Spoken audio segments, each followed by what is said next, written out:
অধিকাংশ মানুষই জানে না গরম কড়াইয়ের উপরে কলাপাতা দিলে কি হয়। গরম কড়াইয়ের উপরে কলাপাতা দিয়ে আপনি যে কোনো খাবার তৈরি করতে পারেন। কিন্তু মগো বরিশালের মজাদার খাওন পিঠা খান আর মাছ খান, গুঁড়ো মাছ খান আর বড় মাছ খান, যে কোনো পিঠা তৈরি হইবে এই কলাপাতায়। কিন্তু একটা টিপস কি জানেন, এই কিন্তু কলাপাতাটা হইতে হইবে এককালে বিসি কলার। কিন্তু আপনার অন্য কোনো কলাপাতা দিলে কিন্তু খাওন এককাল তিতে হয়ে যাবে। মাছ খান আর পিঠা খান মিডিয়ার সব কিন্তু একাল তিতায় ভরপুর। এই জন্য এটা কিন্তু লাগবে এক নাম্বারে এককালে বিসি কলা।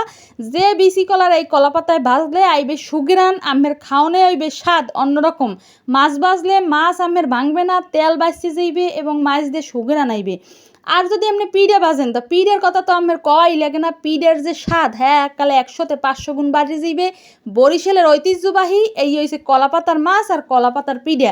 একদিন লইয়ামু আম্মেগুলো কি কলাপাতার পিঠা।